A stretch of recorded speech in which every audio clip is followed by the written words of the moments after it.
I am Ferdinand Marcos, and I am the President of the Republic of the Philippines. I stand today on behalf of 110 million Filipinos. Hello everyone, hello people and hello words. It's me again guys, Let's Talk Vlog. Nakita nyo guys ang ating mahal na Pangulo na kung saan ay umaten. At pakinggan guys ang kanyang talumpati. No? Tingnan nyo guys kasama ang presidente ng Asian Development, if I'm not mistaken. Yes. And itong Asian Development Bank ay laki pala na itulong nito. Lalo na po nung last pandemic, ano? So, talaga namang grabe, no? Ganun pa man, mga kababayan, pakinggan po natin ang talumpati ni President ED, at ang talumpati ni Pangulong Marcos Jr.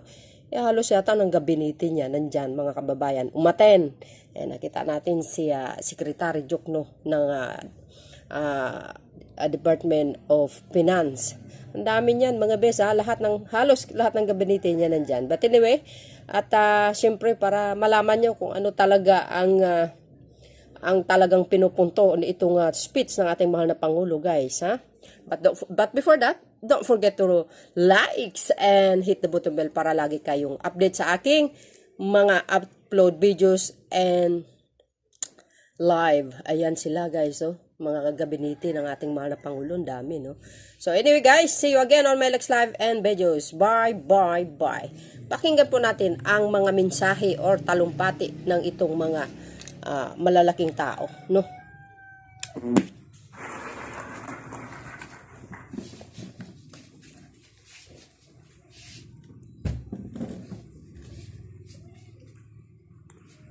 Good morning, distinguished guests. My warm welcome to the President of the Republic of the Philippines, His Excellency Ferdinando R. Marcos Jr., Cabinet members, and government officials. Let me also recognize my Filipino colleagues joining us this morning. 70% of the staff in our headquarters are Filipinos. The Asian Development Bank has a special and enduring partnership with the Philippines as our host country. Mr. President, your father, the late President Ferdinand Marcos, was instrumental in establishing ADB's headquarters in Manila in 1966, as you know. The Philippines has always shown us its warmest hospitality. During the COVID-19 lockdown in early 2020, I had the privilege of returning some of this generosity by distributing food packages procured under our Bayanihan project to over 260,000 vulnerable families in Metro Manila. I'm also grateful that the Philippines could host our annual meeting September last year, where we announced ADB's $14 billion assistance package from 2022 to 2025 to help our developing member countries address food security issue. ADB has been our steadfast development partner to the Philippines. Let me highlight two aspects of this partnership briefly. First, ADB has increased its financing to the Philippines by fourfold, reaching a total of $12.7 billion between 2018 and 2022. This year alone, in 2023, we expect to provide up to $4 billion to support the government's socio-economic agenda and build better and more infrastructure development program. This includes preparation of several transformative projects such as the Batang-Cavite Interlink Bridge Project, the Davao Public Transport Modernization Project, and the Integrated Floods Resilience and Adaptation Project. Second, the Philippines is especially vulnerable to the impacts of climate change because of its exposure to severe weather events, with 70% of the population residing along the coast.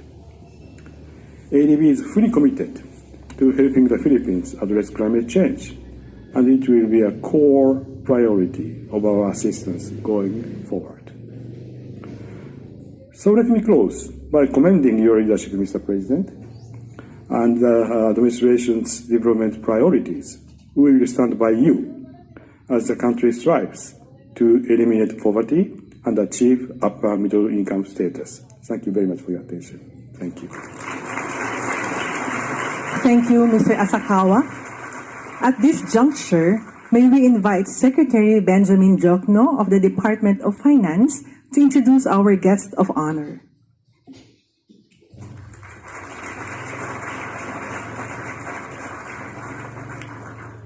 Ladies and gentlemen, the President of the Republic of the Philippines, His Excellency Ferdinand R. Marcos Jr.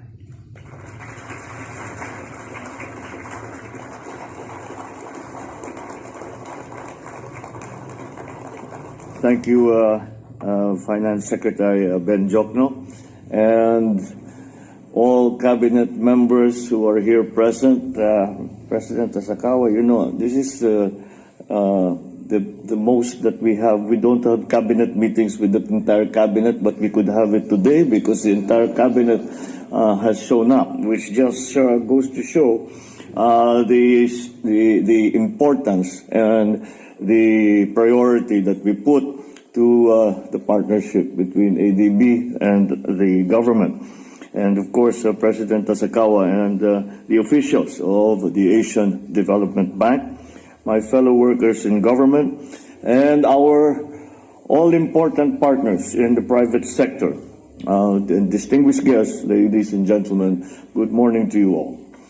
I thank the Asian Development Bank and its leadership for this gesture that which I wholeheartedly accept in behalf of the Filipino people. We gather today at a propitious time. Just a few days ago, the World Health Organization officially declared that COVID-19 is no longer a public health emergency of international concern. While the declaration does not mean that we abruptly abandon our universal health protocols, it certainly gave the world the reassurance that perhaps the worst is over. Thankfully, because of swift breakthroughs in virology and vaccinology, communities were able to build effective response systems while humanity was able to boost its immune system. With this development, we can now refocus our plans and priorities and train our sides with renewed vigor. Carefully guided by the stinging lessons of the pandemic, we can now refocus our priorities on the development of our economy and the betterment of the lives of ordinary Filipinos.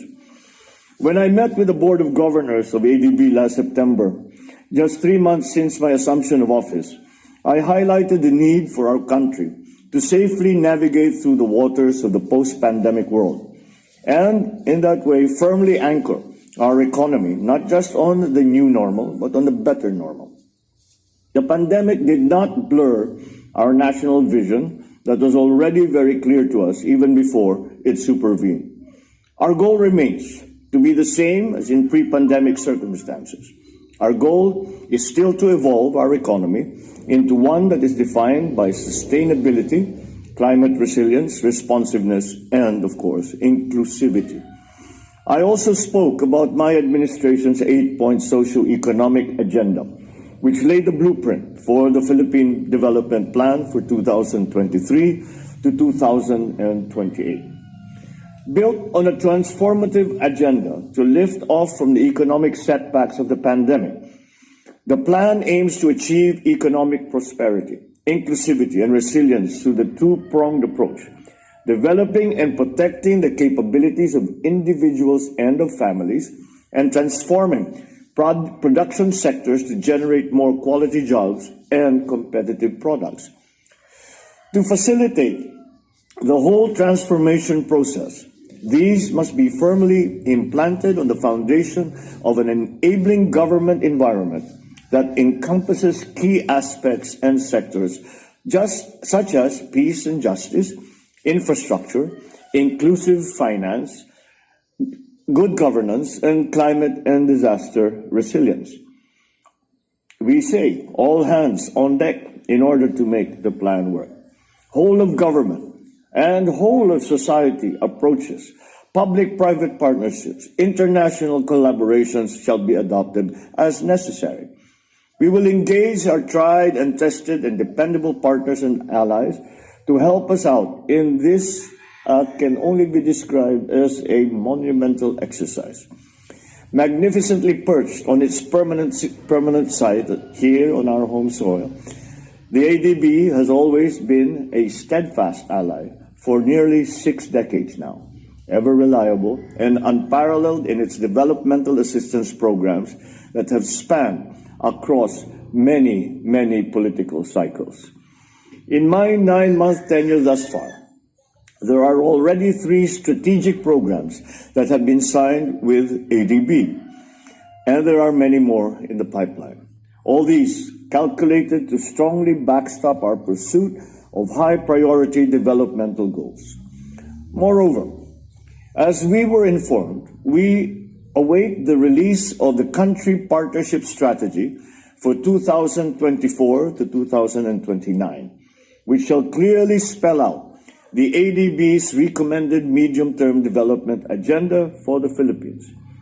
Guided by the theme of investing in climate, Filipinos, and the future, it appears to tie in quite nicely with the Philippine Development Plan.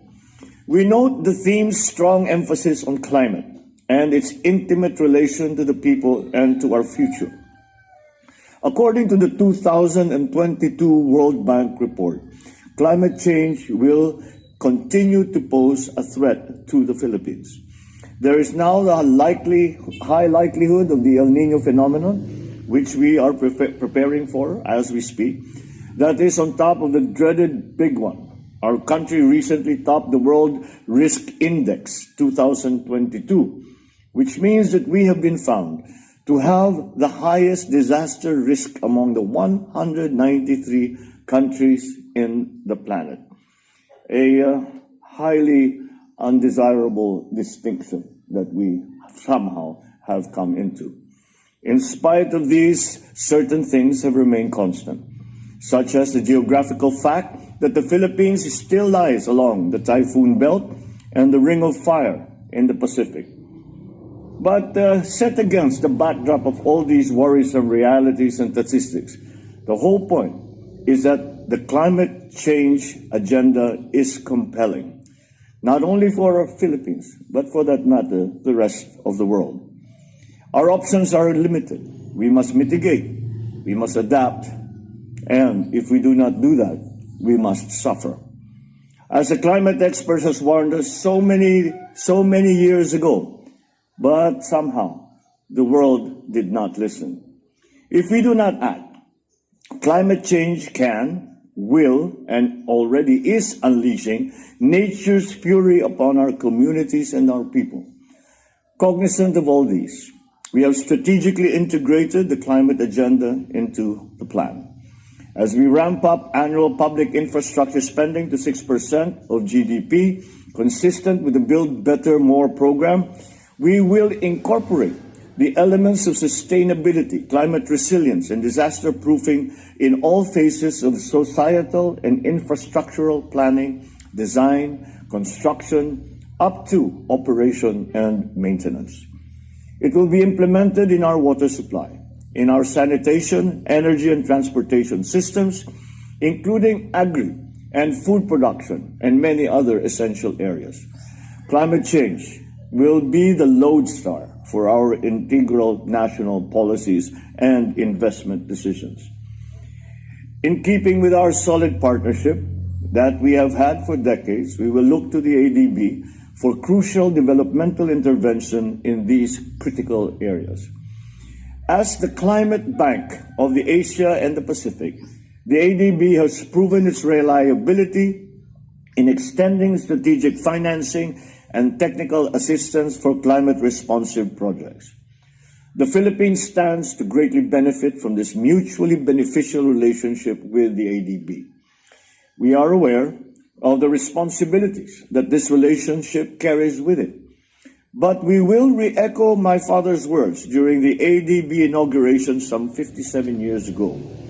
We will meet those responsibilities. We will ensure that the plans and projects are stringently and are timely executed. We will also ensure judicious utilization of the loans and other technical assistances that are provided to the country. As we carry forward to the concept of better normal under the post-pandemic circumstances, our vision for the Philippines is for it to be able to provide a comfortable, secure life to its citizens, for us to be able to be self-sufficient in basic needs and essential services, sustainable in our strategies, vibrant industries and investment propelling our economy. It is our continuing and collective hope that the ADB will continue to be there by our side to lend its support throughout our transformative journey. So, once again, let us celebrate 2 more years of fruitful relationship between the Philippines and the Asian Development Bank. Thank you all for all that you have done in the many years, and I thank you in anticipation for all that we will be doing together in the coming years. Maraming salamat po. Thank you very much, and good morning. Thank you, Mr. President. Now, may we invite the President, together with the Cabinet Secretaries and ADB senior officials, for the ceremonial toast. May we request all our guests to remain standing. Thank you.